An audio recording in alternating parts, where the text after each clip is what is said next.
What is the scariest story you know that is 100% true? 1.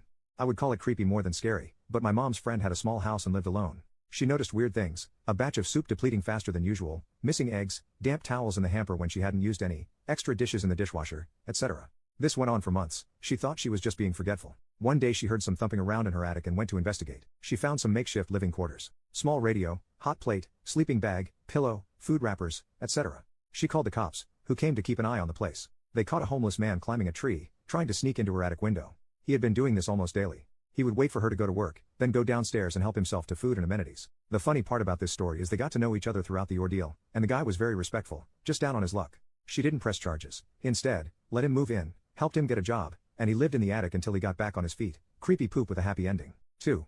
My mom was driving, and a guy ran out on the road, so she stopped so she couldn't hit him. It was nighttime, so it was pretty dark out, and 3 other men emerged from the forest around her, all trying to use the door handles of her car to get in. She locked them, luckily, and gassed it to the nearest town. Remember always to lock your car after you start it, because if it wasn't unlocked, who knows what would have happened to her. 3. The 1904 Cincinnati Privy disaster. In 1904, 9 schoolgirls drowned in an outhouse after the floor collapsed. They drowned in human waste. 4. My friend's boss bought an Audi A4 convertible back when they were new and interesting. One of the talking points was the pop-up roll hoops that were hidden unless you rolled it. A few months after buying it, he got to test those roll hoops out, as he lost control and skidded down a steep bank about 10 meters, 35 feet, deep. The roll hoops did their job, and he survived with just cuts and scratches from the bushes he plowed through. The car ended up the right way up and he got out, walked back up the bank to the side of the road, then got on the phone to the police to report the accident. While he was standing there, a driver from a car that had seen the accident came over to speak to him. Approaching from behind, the other driver asked if he was okay. My friend's boss turned around to reply and dropped dead. His neck had been fractured but was in one piece right up until he turned his head, when it severed his spinal cord. 5. Artemis Pyle, the drummer from Lynyrd Skynyrd, survived a plane crash and walked to a nearby house only to be shot by the homeowner. The homeowner saw a bloody, long-haired man and winged him. Pyle survived that as well and made a full recovery. 6. I worked for U-Haul when I was 18, and it was located opposite a club that was known for being sketchy. I came in to open one morning, and it was common for people to knock on the door, hoping to get in early and get their truck. On this day, I hear frantic knocking on the door. I'm there alone still, so it kind of startled me. I look and there's a woman, completely naked, covered in what looks like blood.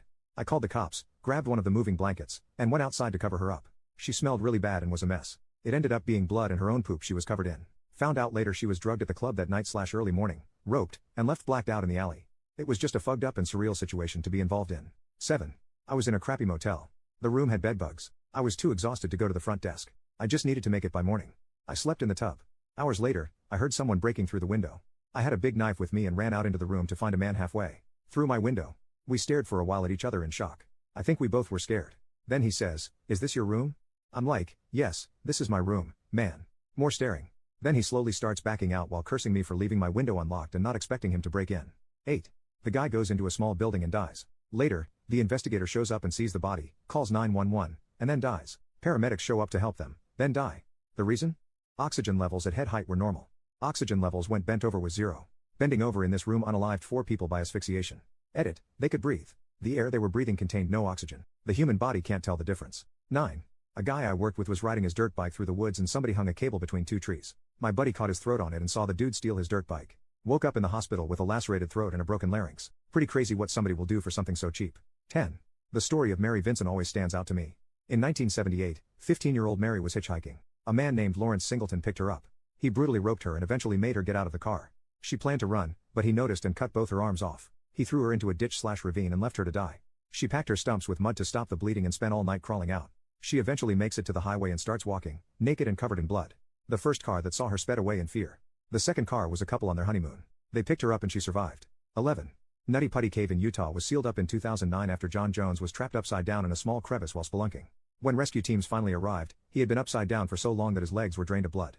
The only possible way to get him out was to break his legs, which would have sent him into fatal shock. He died after being trapped for 28 hours. His body's still in the cave. 12. A woman who worked in a science lab spilled 2 drops of organic mercury on the back of her gloved hand. Those 2 drops destroyed her entire nervous system and brain. 13. The Lake Nyos disaster. The lake periodically belches a cloud of invisible carbon dioxide gas that suffocates everything within a 16-mile radius. In 1986, over 1,700 people and all their livestock died without even understanding what was happening to them. 14.